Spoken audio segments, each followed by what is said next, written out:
We're joined today with Dr. Edwin Vieira, constitutional scholar. We're going to talk today about how Edwin got into some of his current topics on constitutional issues. Most recently, say the last few years.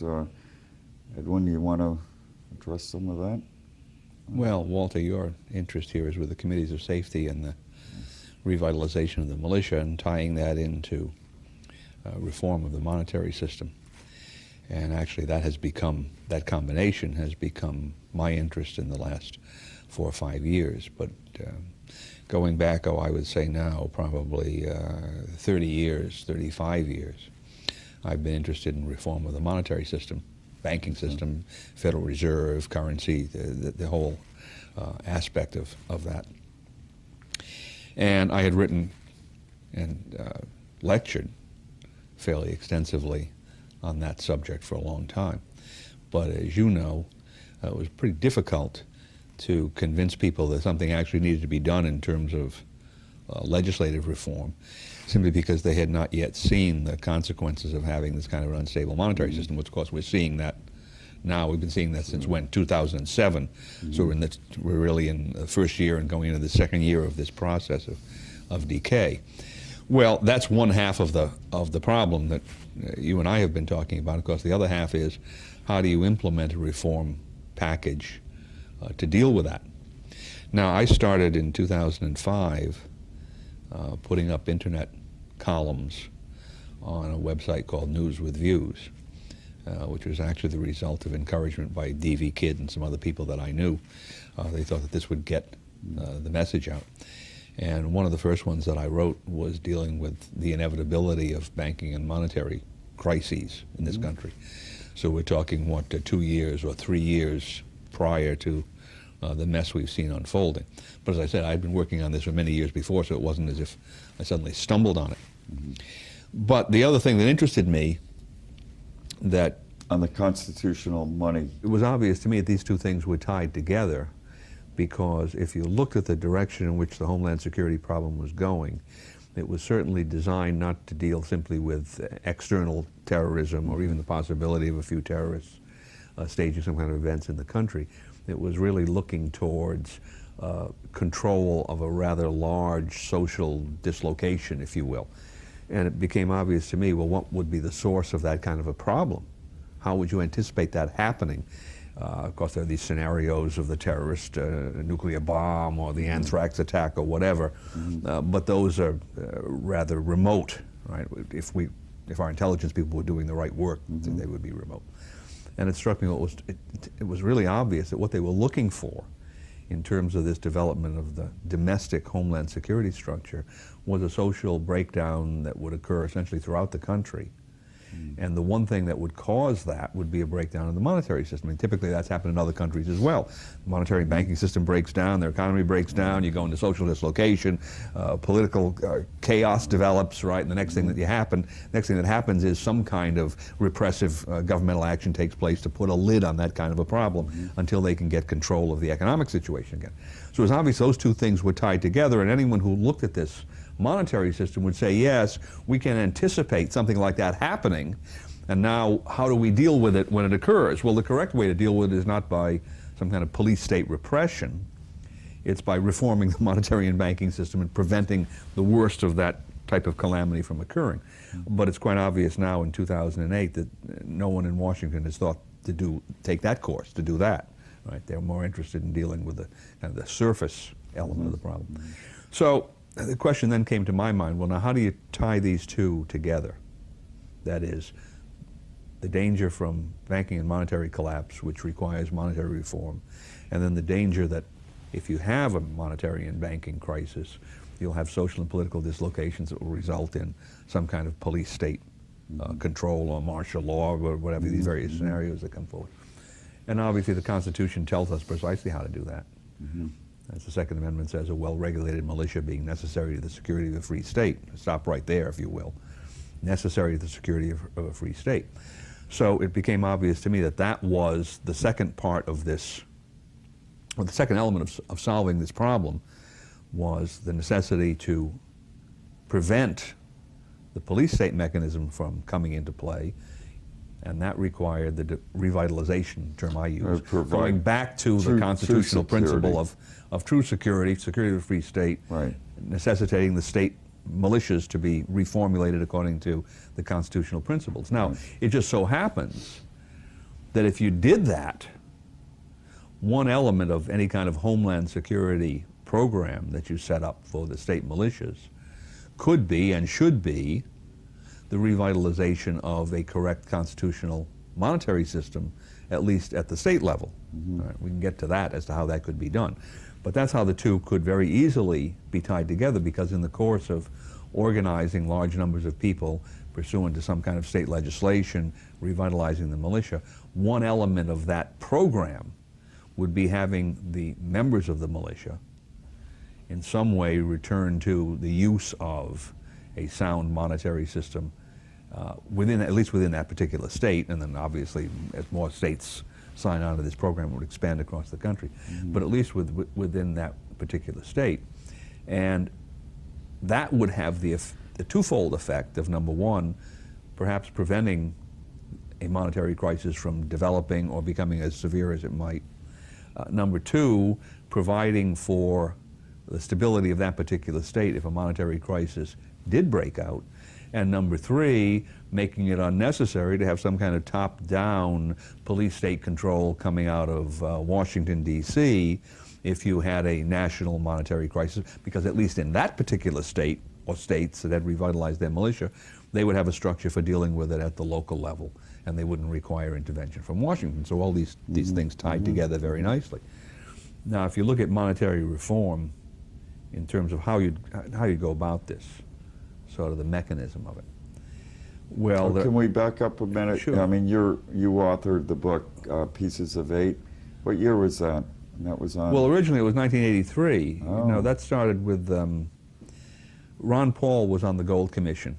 Oh, this was in the early 1980s. U.S. Congressman. U.S. Congressman Ron Paul from Texas, and they set up a Gold Commission, the purpose of which was to hold hearings to determine the potential role of gold in the monetary system. This is back in 1980, let's say, 80, 81, 82. And I went into his office on actually a separate issue, and we're talking to some of his legislative people about the Gold Commission hearings, and I asked them, sort of offhandedly, whether anyone had put into the hearings a study of the constitutional principles that control the use of actually silver and gold in the system, because I didn't see how you could possibly advise Congress as to the role of gold in the monetary system unless you started with the foundation of the constitutional principles that might be involved. And the answer was no. They really didn't have anything like that. And so I said, well, you ought to have something. And I can't remember which one of them said, well, you do it. You know, they told me, you do it. So I did it. I wrote it was 60 or 80 pages typewritten study, simple study, and put that in. But it came in so late in the process that I didn't get a chance to testify. It's just another document that was put into the whole operation. Well, of course, what came out of that was the Gold Commission report, which essentially said nothing more than it might be useful to have a new gold coin. They really didn't go into, at least down the direction that I would have suggested they went. And Ron Paul and Lou Lehrman, who were on the commission, they wrote a big minority report that was much more along the correct lines. But in any event, as the result of that, and talking to some people in Ron Paul's office, I think it may have been Dr. Paul himself now, said, well, that study ought to be published. So I did some more work on it. It turned out to be a book about 300 pages long. And that was published in 1983. And it was called Pieces of Eight, after the Spanish mill dollar, which is the basis of... Is that a paperback? Or what? Well, it was a paperback. That's right. Okay. We printed it as a paperback. First one. And over the years, when we finally ran out of them, people kept asking, obviously. We had people coming and asking. And I thought about reprinting it, but I wanted to add a little bit here and a little bit there, so eventually what I did was essentially rewrite it. It turned out to be 1,700 pages long. Well, it could have been 17,000 pages long. And how many footnotes did you have? Oh, about 6,000. I mean, it's kind of a legal treatise. Yeah.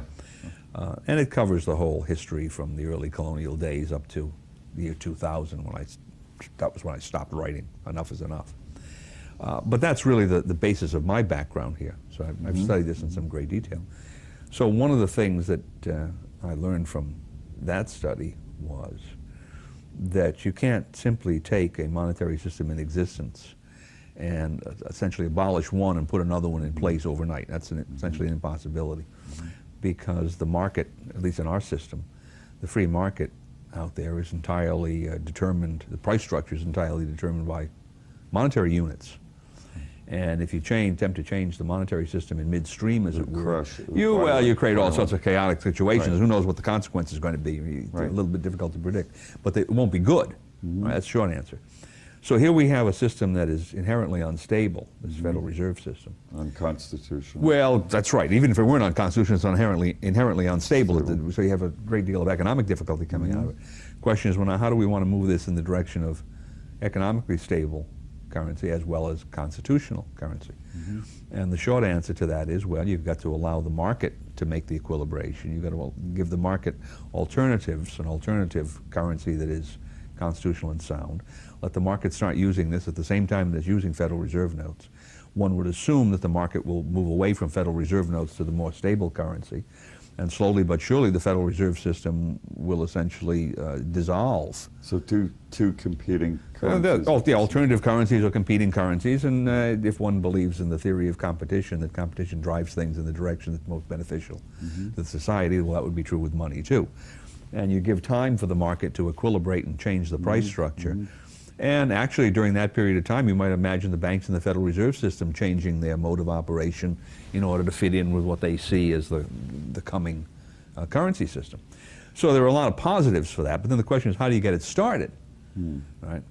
Well, politically speaking, it's very unlikely that Congress is going to do that. I mean, likelihood is probably zero, or very close to zero. That would be a nice way to have it happen, because then you'd have the federal government, which has a huge throughput of money in taxation and spending. You can imagine a situation where the federal government would begin gradually to change over its medium of exchange. It would start using more of the alternative currency and less of the Federal Reserve notes, and that would have a very strong economic effect. But it's not going to happen, because Congress is not going to do it. Well, on the other extreme, individuals could do it. I mean, most people believe that the legal tender law requires you to use Federal Reserve notes. Not true.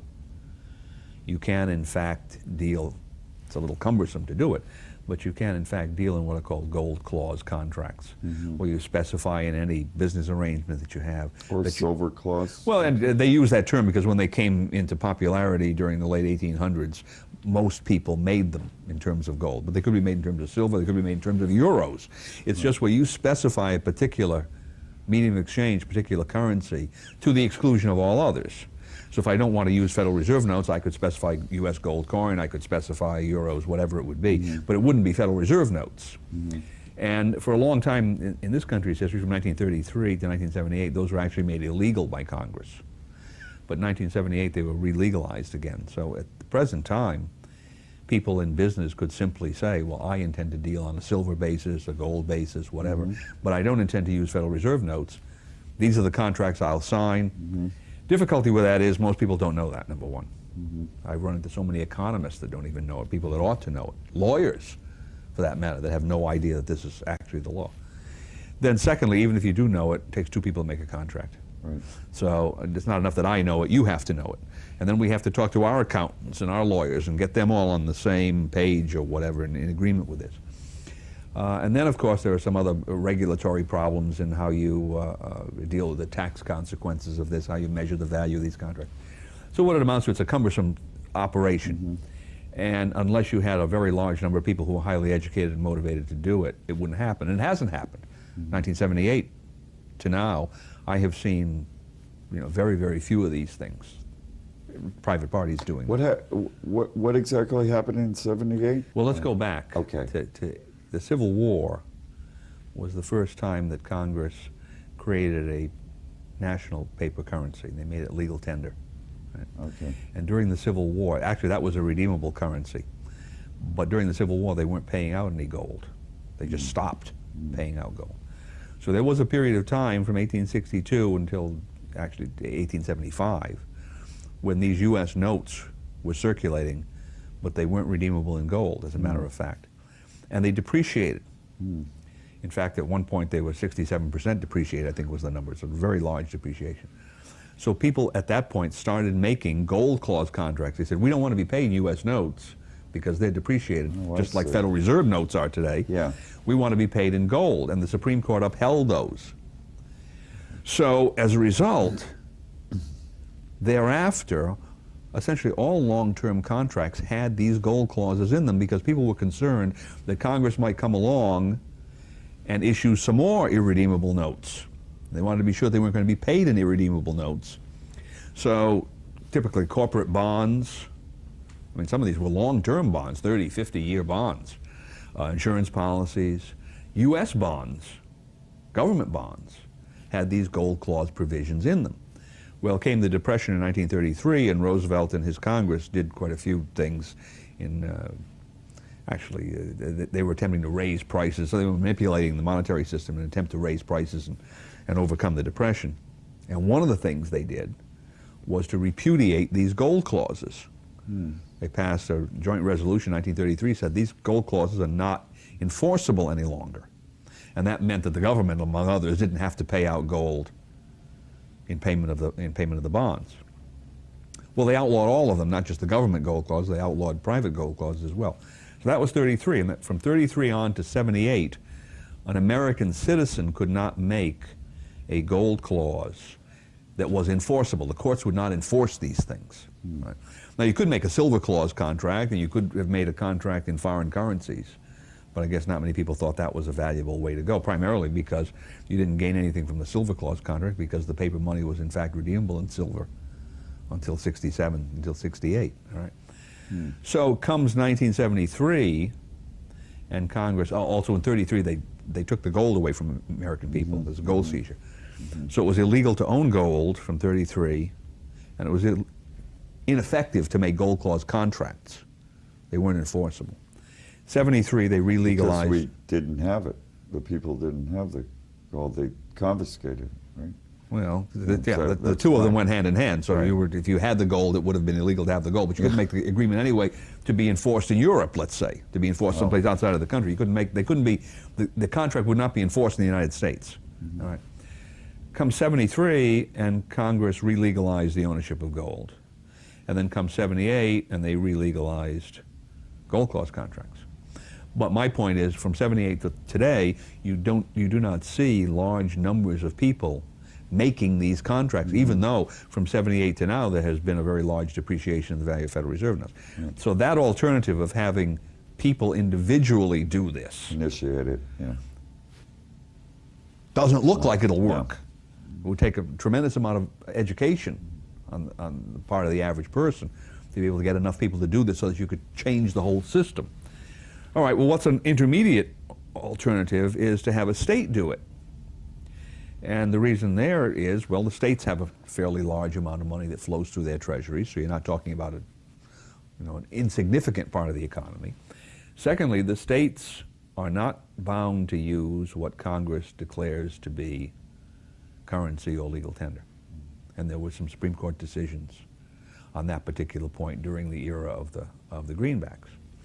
So a state is certainly in a position to say, we intend to use gold or silver for our medium of exchange. Right now, the only legal tender are U.S. minted coins? Well, the legal tender is Federal Reserve notes, national bank notes, or all coins and currencies that have ever been generated by the United States. So that would be the old legal tender notes, any of the old coinage, obviously the new coinage, all of that. But a state could simply say, we are not going to operate financially on the basis of Federal Reserve notes. We're going to operate solely on the basis of gold and silver, or gold or silver, or one combination of the other. Constitutionally, well, constitutionally, the states have that authority. Why? Because they have the reserved sovereign capacity as governments. They're not simply departments of the federal government. They're separate entities to a certain extent. They're governments of their own authority. And the Supreme Court said, well, given that relationship to the federal government, any of their governmental operations that are conducted in money, and essentially all of them are governmental functions, and for that purpose, the states can choose their own media of exchange. All right, so that's already been decided. Therefore, one could set up a system whereby a state goes onto a gold basis or a silver basis or a gold and silver basis. And actually I drafted a statute to do that in New Hampshire, and it was designed on a gradual sequence. We'd start off with a small percentage of the state's revenue, taking it in, and then we'd see what happened. And the state would pay out whatever. When was that, about 5 years ago? Yeah, probably by now, it's probably 4 or 5 years ago. So if they had passed it way back then, they would have been in much better shape up in New Hampshire probably than certainly than they are now. But in any event, the principle was a gradual return, and in a sense experimental. Put this in, I think we had about 10% of the revenue was committed to be paid in gold, tax revenue, and then that would be paid out to people who asked for it. Creditors of the state. Money from the state. All right, if they owed money by the state, they could ask to be paid in gold until that amount of gold that had been collected was paid out. So first come, first serve. But the theory was that as more people began to ask to be paid in gold, then there was a gold fund. The treasurer would come back to the legislature and say, I need to increase my gold revenue in order to be able to pay these people. And slowly but surely, you would drive the entire state's finances onto a gold system, or mostly onto a gold system. And then the effect within the private economy would be people were receiving gold, they were paying it in taxes, because we got most of the tax base was going to be in gold payments. Well, what about in between? Well, they'd now start asking for it in their normal business relationships. If I'm going to receive this, I want to be able to spend it. If I have to pay it to the state, I want to be able to receive it in my business. So you'd slowly but surely, and perhaps quickly, turn the state's economy onto a gold or silver, gold and silver basis, whatever. And then, of course, the state is dealing with other states, or people in that state dealing with other states, so that would have an effect on those other states. They'd begin to look at this and say, well, maybe it would advantage us to deal in gold and silver. Because it's stable. Because it's more stable.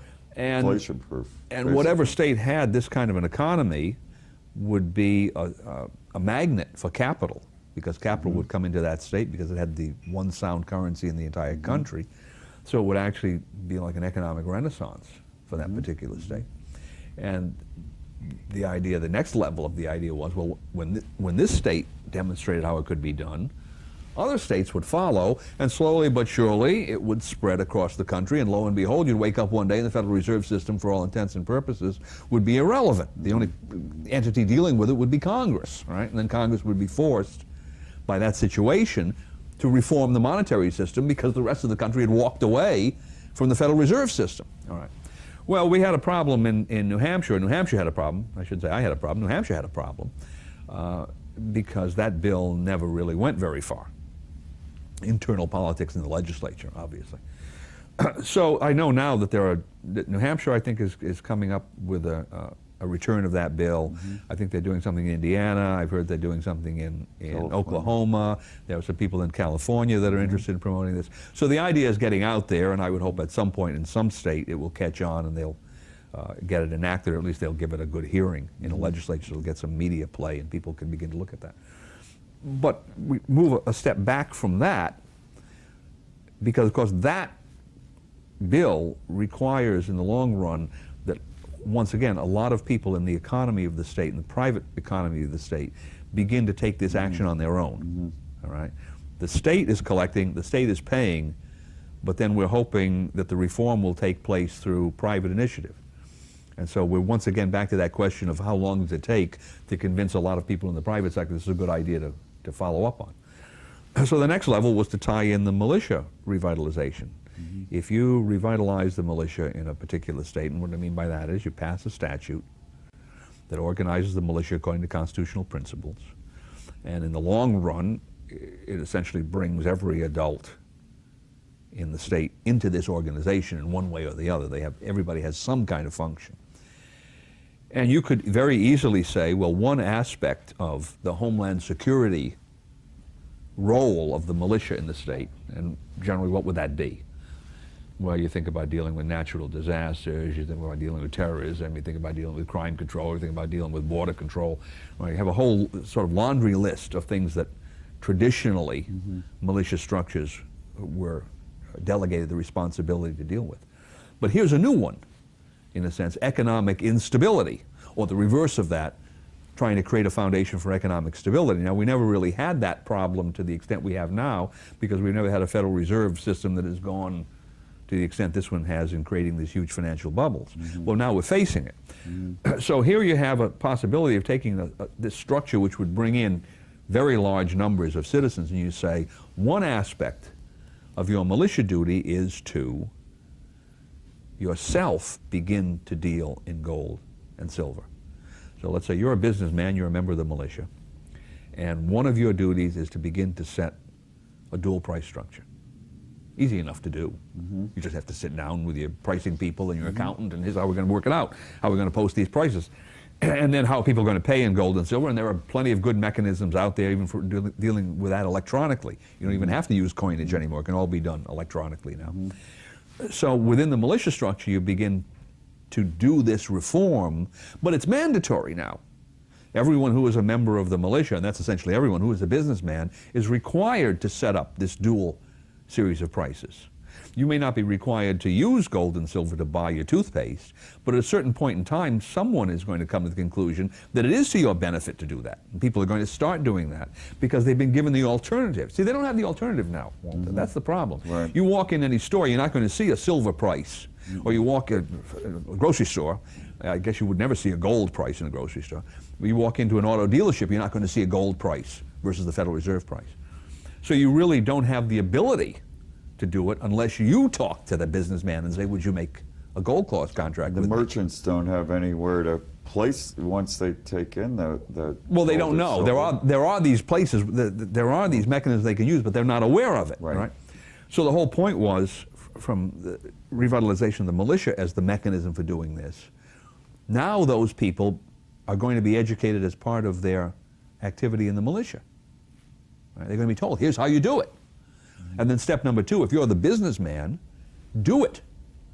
Now, it may cost you a little, small amount to make these changes, but that's part of your duty in the Homeland Security area. And if you're a militia man or woman, you would have, a lot of them are contractors or subcontractors. They can do those silver and gold clause. Well, that's exactly right. So in the first place, you educate them, because now you have them in a system in which they're on a regular basis going for some kind of training. You educate them, which was problem number one, because people don't know about this. And then number two, you get the ones who are in a position to make the alternative system, set up the alternative system. You mandate that they do it. And there it is. Now, at that point, I would have a lot of confidence that people would start using that system, because it doesn't take much brain power It's to realize. inflation-proof, and it's Well, that's right. It doesn't take much brain power to say, look, at this other system is unstable. It protects their wealth and assets. So if you give them the alternative, and you give them the education, they will take the action in response to that. And the beauty of the militia process for doing this is that it cuts through, as it were, the what I call the information cost. Right? It costs somebody time and effort to learn about this. And the average person apparently doesn't want to spend the time and effort doing it. Well, if he's a member of the militia, he's got to go to that meeting every 2 weeks or every month or whatever it is. Right? And at that meeting, given the situation now, this will be agenda item number 2 or 3 after they get through with the immediate business items. Right? This will be major problem number 1, really. So the education is going to come right then and there. Right? You have the captive audience. And then number 2, there's going to be the requirement, if you're in business, you've got to take these minimal steps to provide for the local economy to be able to deal in these alternatives. Offer it, yeah, offer it. And show people precisely how they can make this transaction with you. So in the instance of what we had in the New Hampshire bill, electronic gold, show people how they can set up one of these accounts. No problem to do it. Very easy to do. It's probably easier even than setting up bank by internet. Right? Very easy to do. Most people just don't know about it. All right, this is set up. The entire militia is organized this way. What then happens in a short period of time? Well, given that the entire militia covers the entire adult population of the state, in principle, it's not going to take too long for the state to change over, in a sense, to a large extent, to the alternative currency. And so we've solved all of the problems, the practical problems with it. Then the only question is, in a competition between Federal Reserve currency and this alternative currency, which one will prove to be better? And my guess is it will be the alternative. It will be the gold and silver alternative will prove to be better, because the Federal Reserve System is proving to be highly unstable. Right? So let the market figure it out, and we'll see what the answer is. Now, of course, our difficulty with any of this is an educational process. You start talking to people about monetary reform, at least all the years I've been doing it, and you get a kind of glazed fish eye look, you know, their eyes glaze over, and this isn't taught in schools. No. They've never heard of this before. Right? As I say, the average person believes that he has to deal in Federal Reserve notes. He doesn't even know what the present law is about this.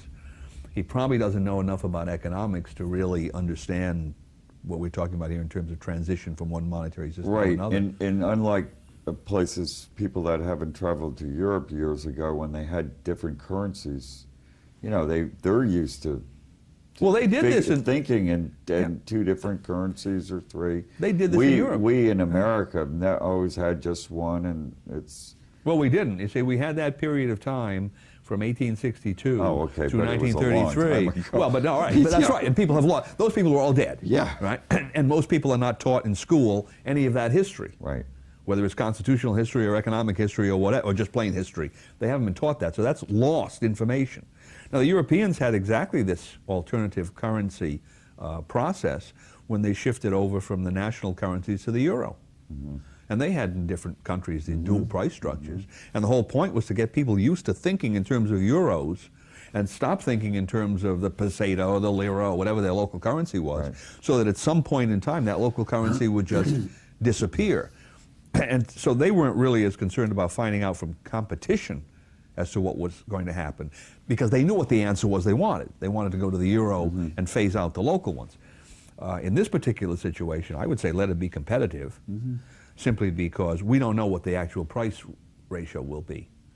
We don't know what a loaf of bread is going to cost in silver. We don't know what an automobile is going to cost if we have automobiles, you know, the big three auto makers. But we do know it's a stable... Well, we know that the market will give us a price structure. Right. If people have alternatives, the market will tell you what the price is going to be in silver or gold currency, and the market will tell you what the exchange rate between Federal Reserve notes and gold and silver will be, and that's the only way to get a rational number out. You know, if you have some bureaucrat telling you what the number is, and he tells you on Monday, it'll be wrong on Tuesday. That's the whole point. You can't plan this thing from the top down. You've got to let the market figure out these numbers from the bottom up, and they're constantly changing anyway. All right? But the point is, as this process moves along and more people choose to use silver and gold, then the Federal Reserve side of this just shrinks. And it might go to nothing, or it might go to just a certain group within the banking community that would continue to use these notes for their own, you know, speculative purposes. You might find a lot of banks that would attempt to go to redeemable currencies. Who knows what that side will do? And it would be a stable way to transition into... Well, it will be more stable. Let's put it this way. It will be vastly more stable than what's happening now. Number one, because this system is crumbling. The very fact that these bailouts of billions, Paulson hundreds of billion dollars... They've even admitted it's they're all unstable. admitting it. All right, so it's totally unstable. And we don't have an alternative to what's here now. All we have is instability, perhaps going to crisis. And you can't simply drop an alternative on the table tomorrow and say, well, now people are going to start using this other currency. What's the price of bread in this other currency? Thank you very much. You don't know. I'd like to say on the U.S. Army site, official site, government site, they're talking about bringing United States Army troops to station here. Oh, well, now you're going back to the other question. Civil unrest. Civil unrest. That is, if this system breaks down, monetary system breaks down, then the whole economic system will break down. So you'll have dislocations in production, you'll have dislocations in employment, you'll have lots of people who are out of work, right? No income, so they can't pay for their homes. And what's the next? They're going to be living in the street, living in a tent city. You can imagine the kind of social unrest that will follow from that. And I'm sure that's the reason that these plans are now on the table for using troops, or using the Homeland Security Department or what have you, or paramilitarizing the police. I mean, you can't go into the smallest town in this country without finding SWAT teams of police. What are they there for? They have crime No. levels that Yeah. justify having... No, they're looking forward to something happening. I know in our local town, the police are saying that they work very closely with the Department of Homeland Security, all the way down to the local And police. I think that's more a matter so of... let's talk a little bit about the constitutional militia of the several states and the structure of that, how it would be from the people, grassroots within the community, electing its officers from within the people up. Well, let's go back constitutionally to answer this question. The Constitution refers to the militia of the several states. That's the key fact. Mm-hmm. There is no such thing as the militia of the United States. The federal government has no militia. Mm-hmm. Each of the states has a militia. Mm-hmm. Now, Congress is given authority to organize, arm, and discipline the militia so that there will be uniformity to a certain extent. Because obviously, if you have a national government, you don't want each state militia, which may be called out to perform certain kinds of functions, to be showing up with different kinds of equipment, different kinds of training, and so forth and so on, that would perhaps not be compatible. So Congress is given this power in order to create uniformity. But on the other side of that coin, if Congress fails to exercise that power, or exercises it incompetently, that's not the end of the story. Mm-hmm. Then the power really reverts back to where the Constitution originally recognized that it exists, to the states. And that's clear because if you look at the command structure the Constitution sets up, the President is made the Commander-in-Chief of the militia of the several states. But Only when they're called into the actual service of the United States, and that can only be for three reasons: execute the laws, suppress insurrections, repel invasions. So there's even a limited element there of what some people would call federalization. And very importantly, all of the other officers, other than the President, the Constitution reserves to the states to appoint. Right? So you have the President, who's the Commander-in-Chief of the whole. When called into when they're called in, the part that's called in. But nonetheless, all the other officers below the Commander-in-Chief are state appointed. Right? So you see, there's really an element of state control even when those militia units would be called to perform some federal function.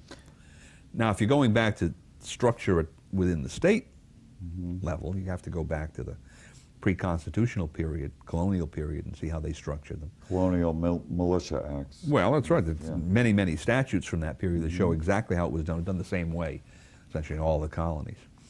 And the first element is that each militia included all of the able-bodied, at that time, men, because women were not, they performed no military function.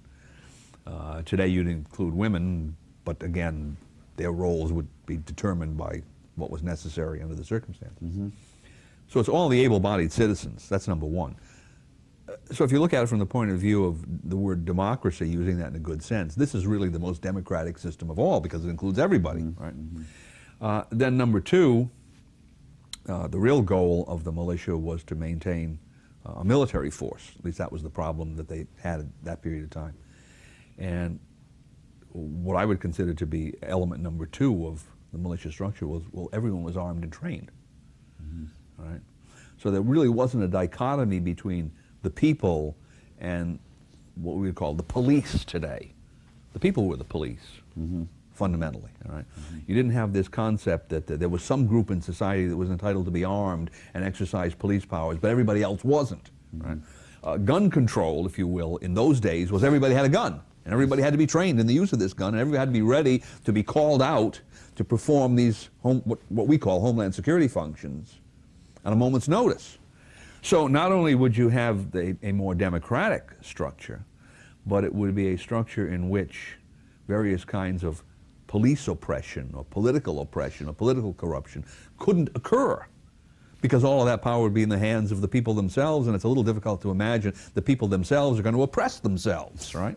Or engage in brutality against themselves, or engage in violations of civil rights against themselves, right? So you eliminate all of those problems. Now the structure, did they also elect their officers from within their community? Typically that's what happened, right? At the local level, the company, the militia company, they would elect their own officers, and then often those lists of officers would go up to the governor's office, because the governor was typically the commander-in-chief. Remember, in the colonial period, the governor was the stand-in for the king. Right. And the The king was royal the commander-in-chief, was the governor. royal governor, right? Right. So that's the way it worked then. And it would go to the governor, and the governor would have a power to disapprove these people. And then what he might find is the same people would get elected, or their brothers would be elected.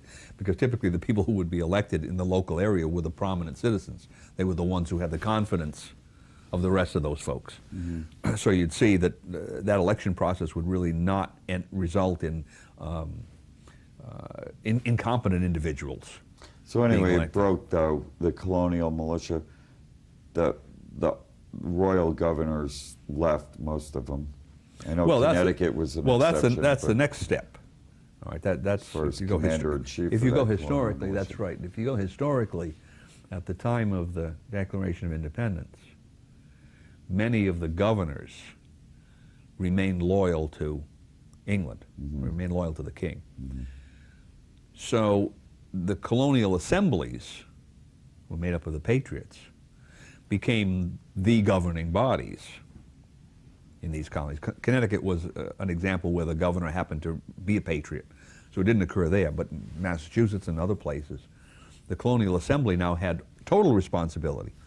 So one of the things that they created was the Committee of Safety in the colonial legislature. Mm-hmm. And the Committee of Safety was a smaller group, didn't include everybody in the legislature, but it was made up of legislators.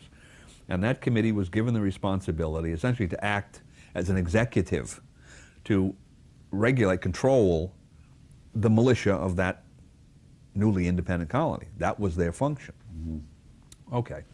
If we look now today at going in terms of revitalizing the militia, our first problem is that those state legislators, because ultimately we need a state statute passed, right? Because all of these militia structures in the colonial period were the result of statutes.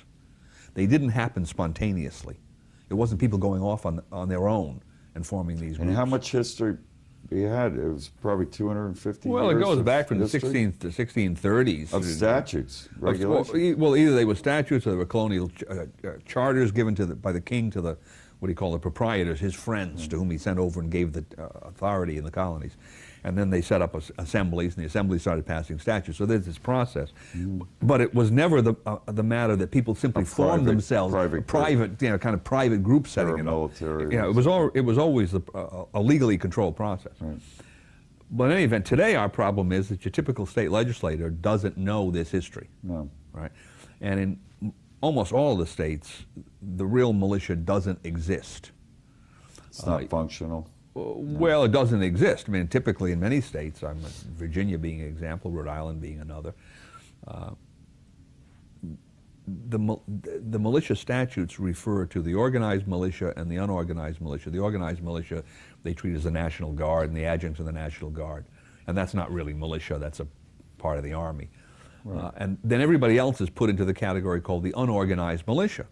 And they really are unorganized. I mean, there's nothing going on there. They have no training, they have no duties. That's a federal statute. No, that's the state statutes. Oh. Look at Rhode Island, look at Virginia. I mean, well, use those two examples. It's different. We have a Connecticut state militia, but it's just ceremonial. Okay, just ceremonial. There's some like that as well. They do parades. Okay. That's right.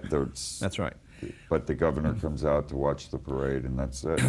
But we have a Connecticut state militia. It's not functional in the original intent. Well, I'll bet that you'll find if you look in the militia statutes dealing with everybody else who isn't a part of those vestigial groups, everybody else is probably dumped into something like the unorganized militia. Oh. There's probably a catch-all. Under the state statute? Under the state statute. All right? As well as the federal. Now, the federal statute does the same thing, but I'm just saying, let's not worry about Congress, because we don't have Congress in this discussion.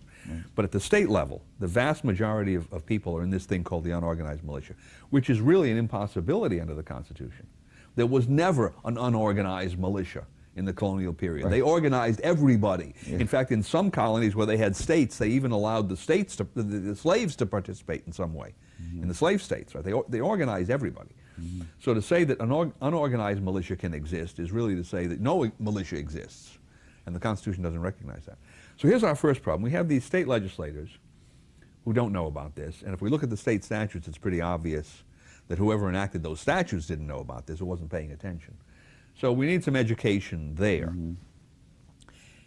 And secondly, typically legislation isn't passed unless the state legislator realizes that there's a groundswell of enthusiasm for this somewhere. Now, it may not be a good groundswell, it may be a special interest group trying to promote it. But in this case, the promotion has to come from the vast majority of people, because if you ever revitalize the militia, it will include the vast majority of people.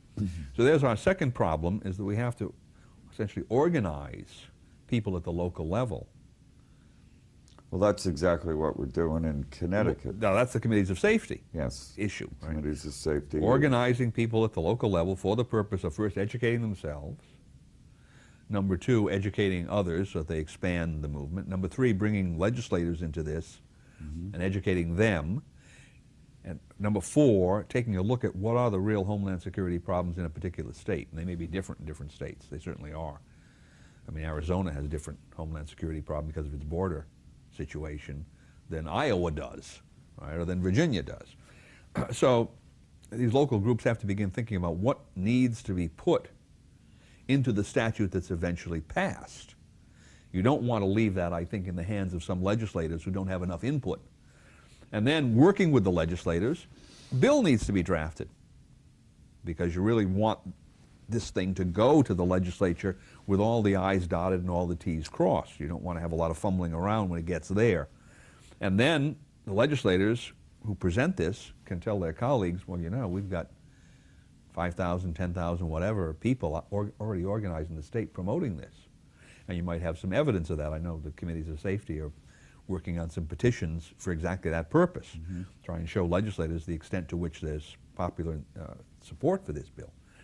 And then the other aspect, which to me I think is very important, as a practical matter, is when a bill like this is passed, its implementation is going to depend upon people actually doing things. All right? We're not talking about special interest legislation where the legislature's paying some money or giving them some kind of legal privilege. It's actually demanding that people do something as the result of this legislation being enacted. So the kind of organization that committees of safety are doing, and that I have been advocating people do, is not only to work with the legislators to get the statute drafted and have it passed, but to be able to tell these legislators that we, the organized citizens groups, have lined up some number of individuals who will volunteer, typically, to participate in this program to get it off the ground. So it's not a pie-in-the-sky situation, or it's not a statute that's passed but never gets implemented because no one is interested in performing. And that's what our petitions will ask. That's right. So they're willing to participate. That's right, willing to participate. Volunteer. There may be many people who think it's a good idea, but for one reason or another they can't participate. That's fine too, because I don't think that we need to have participation today at the same level they had in the colonial period. They had everyone actually participating because they had very few people relative to the problems they had. We have a huge number of people. So we probably don't need, except in a formal sense, I mean, the statute should say that everyone has this duty. But then it could give very generous exemptions and then let a lot of people out of the process, because we don't need to have as many bodies doing the job. But we need to have enough. There has to be some critical level of people functioning when this starts to prove that it will work. And I think that's one of the keys to organizing. And also, like you were saying before, if you tied it in with the monetary, we want enough to be able to inject it into the states and get that pump Well, that's right. And that's one way that you show that it would work. Yeah. Right? Because here we have the crisis right now. Right. This is obviously a more immediate crisis than any of these scenarios that are drawn up about terrorism. So if we could deal with this one directly through this type of organization, it would certainly be proof that that militia structure is not something that has only historical interest. I mean, obviously, it doesn't only have historical interest, but a lot of people will tell you that, oh, that was something that happened in the colonial period. You know, once the War of Independence was won, then it was no longer relevant. But what's fascinating about that is, if you look at the Constitution, what does it actually say? Well-regulated militia being necessary to the security of the free state. It's the only time the Constitution says that anything is necessary for any purpose whatsoever. Any of the governmental And institutions. it doesn't say the Army is necessary, it doesn't say the Navy is necessary, it doesn't say Congress is necessary, it doesn't say the Supreme Court is necessary, it doesn't say the President is necessary. The only thing it says is necessary is the militia. Why? Because the militia was composed of all of the people. And the belief at that time, which I think is validated by history, is that if the people themselves don't govern themselves and provide their own defense, their own homeland security, they will not end up with a free state. Someone else is going to control them. And when someone else controls the people, my hypothesis is not a free state. It's, you can give other names to it, but it's not a free state. All right? So there we have that statement of the Constitution. That's not just some kind of airy abstraction. That's really a directive coming out of the Constitution. You need this. You have to have this. All right. So in that sense, it's certainly not outdated. But if you look at the history of that period, you remember that you had a Continental Army, which were in a sense professional soldiers. They served for pay, or a 3-year period or whatever. They had a long period of enlistment. And Washington and most of his other generals were what I would call regular Army people. Washington had worked with he had been in the militia, Virginia militia, but he had been with the British Army, worked with the British Army. He was in Braddock's famous defeat, remember? Colonel. Braddock, right? Yeah. He went along on that expedition. Yeah. So Washington was one who didn't have a great deal of confidence in the militia. Why? Well, the militia showed up, they were sort of indifferently trained. They weren't trained as well as the Continentals, that was probably true.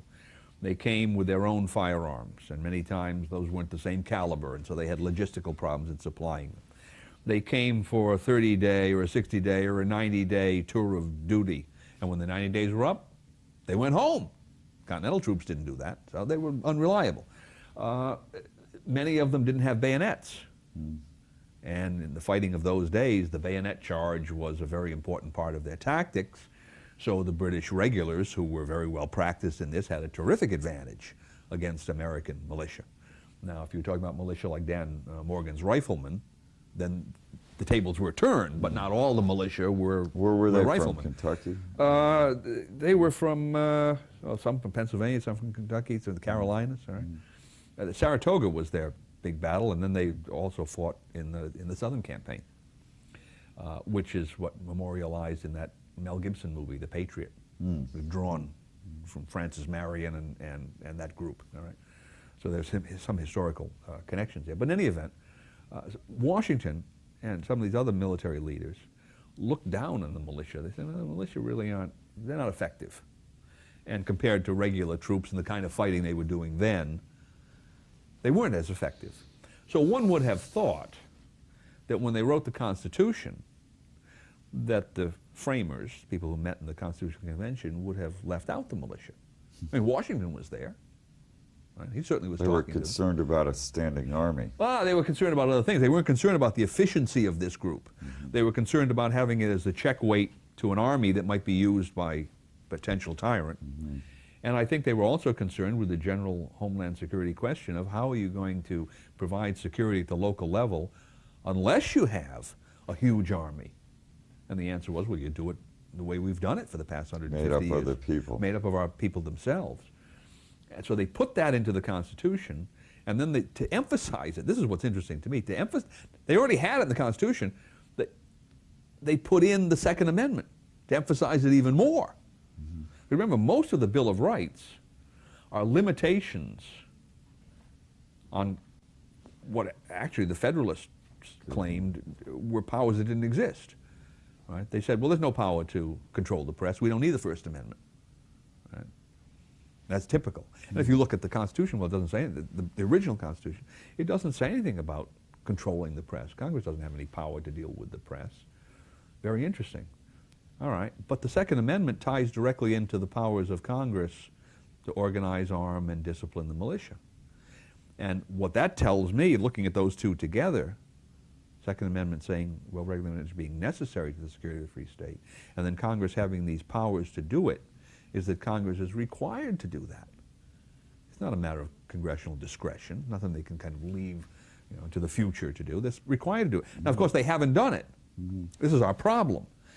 For a number of reasons, they haven't done it. And the states have not followed up on this. So now we find ourselves in a position where these crises are coming along, and I don't think the crisis of terrorism and so forth is the most important one. The monetary crisis is the most important one. The crisis upon us, the structure isn't there to deal with it. And so what will happen? Well, one alternative is it'll be top-down control out of Washington. If nobody else does it, we're pretty darn sure that the people, the bureaucrats in Washington will try to grab power. The grid work. They're setting it up, right? They've already set this up, right? So they're already thinking about it. So if we want to maintain constitutional control over this, and if we want the right answer, because they're not going to give us out of Washington a return to sound money. They're going to give us some other kind of fiat currency. They're going to maintain the system that they now have. So if we want to solve this problem at the same time as we maintain local control, and the ultimate goal being the free state, which is the one that people govern themselves, then this is the way to go. And it's the way to go because fundamentally, A, the Constitution tells you it's the way to go. And number two, if you think about it, it's the only one that's going to work. It's the only one that's actually going to put the control back in the hands of the people, which can in fact be done because you can pass these statutes. See, all of the talk about doing these things privately, like the suggestion I gave earlier that people themselves could go to an alternative system. One of the main failures of that is it doesn't have a structure set up in which they can operate. Right? It's all done essentially by atomized individuals or little groups that get together. And the short answer is, if that might happen over a long period of time, we don't have the long period of time anymore. We have a short period of time. So we have to come up with a structure in which this is going to be done. And it has to be a structure in which there's a certain amount of mandatory effort taken. We can't leave it to sort of catch can, by gosh and by golly, let's hope it happens type situation. It's too late for that. And it has to be done with legal authority. Because remember, if you and I do this, Congress might pass a statute along the lines of what they did in 1933 and say, well, that's illegal. You can't make those contracts anymore. But if a state does this, it's already been determined by the Supreme Court that Congress has no authority to control what a state does in this area. So we solve that problem by returning to that source of legal authority. And of course, if you go even one step further to the reorganization of the militia, that's clearly stated explicitly in the Constitution. We don't even need a Supreme Court opinion as to that one. Remember, the monetary question, it wasn't clear whether Congress could override a state or whether a state could refuse to abide by a congressional determination of what should be used as currency. The Supreme Court said, well, yes, the state has that power, and it gave correct reasons for it, reserved sovereignty and so forth and so on. But there's nothing explicit in the Constitution. Isn't there a constitutional requirement that the states retake only gold and silver? Well, the state shall not make anything but gold and silver coin of tender in payment of debts. The distinction between the militia issue and the monetary issue is that in the monetary issue, although the Constitution says that no state shall make anything but gold and silver coin of tender in payment of debts, the argument was raised that if Congress made something a legal tender, obviously it wasn't the state making it the legal tender, but the state had to follow the congressional directive, all right, that a congressional power over money could Who made that claim? Well, the people who put out the legal tender currency on the part of Congress made that claim because they wanted to have it uniformly applied to the states. The Supreme Court said, no, that's wrong because the states retain their sovereignty to a certain degree. They are still governments themselves. So the Supreme Court in what year, around late 1800s, after the Civil War.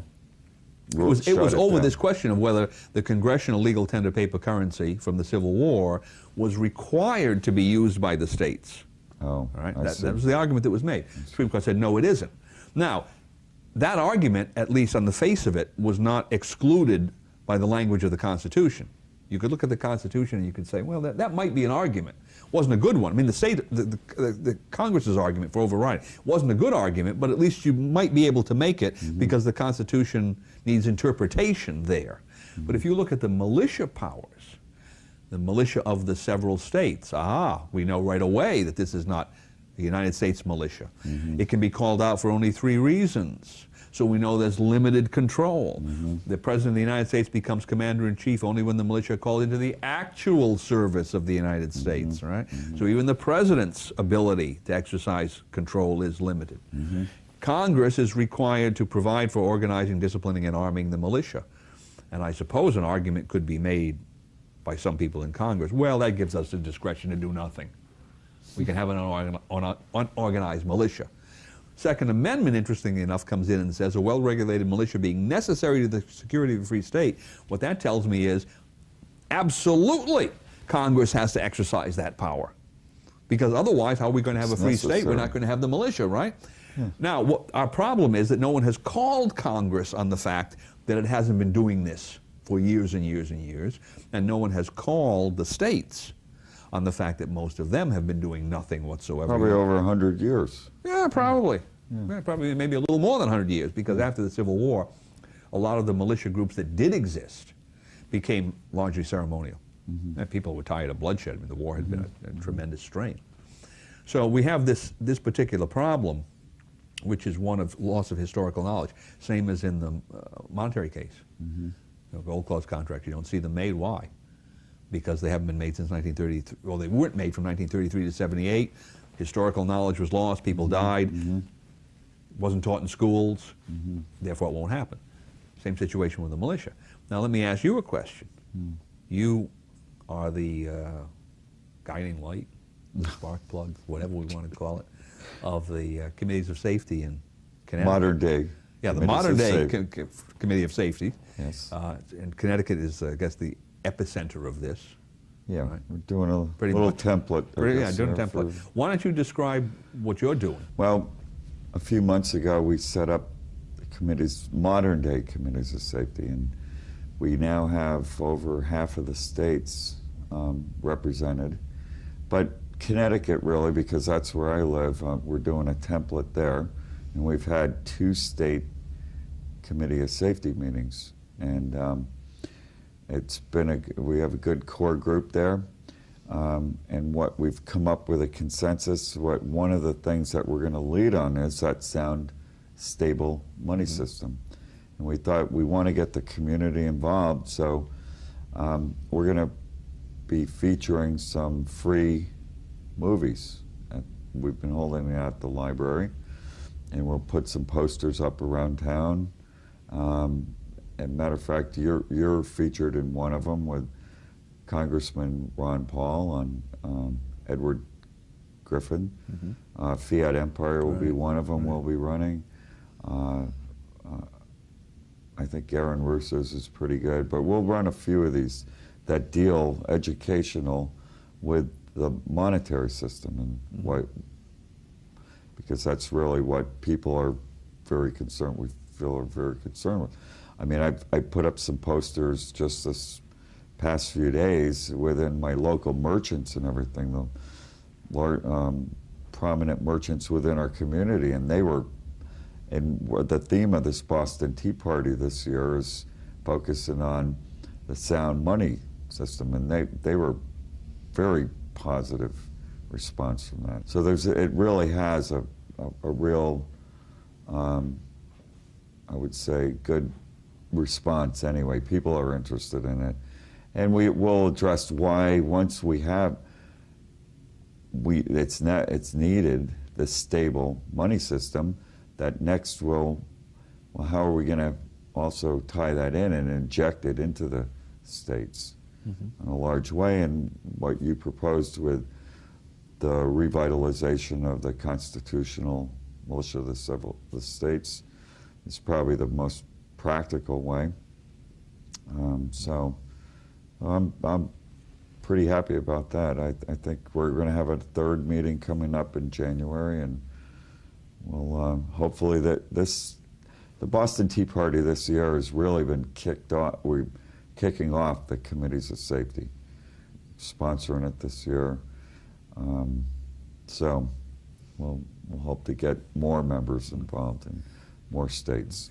Now, I understand that one part of the program of the committees of safety that you think is important, and I think so too, is bringing state legislators into the committees as actual members of the committees, or at least bringing them into committee meetings so they can become educated about this subject. Could you describe that aspect of your activity? That's a really good point, and yes, and I've had some experience years ago when I lived in Hawaii, and how that personal contact with the state legislator, state senator, state representative, how important that is when you make that, instead of just sending a letter or just making a phone call.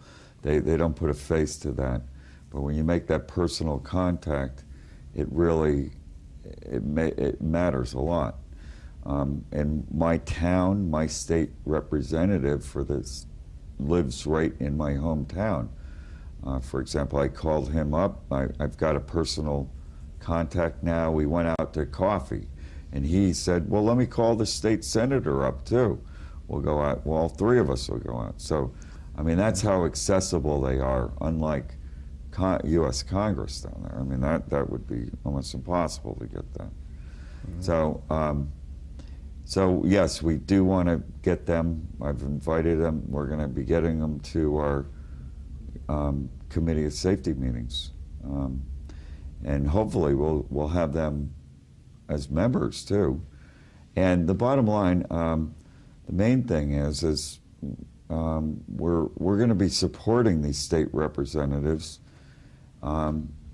supporting them financially. I mean, individually, we're supporting them and upholding their most important constitutional duties. And you mean you're supporting them in the sense of their re-election? And yeah, right. According to our vote, we'll be behind them, and we'll chip in financially, you know.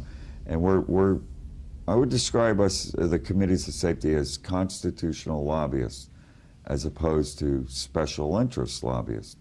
They're going to get funded by one or the other. It's going to be we the right. people, or they're going to have special interests paying for them and controlling them.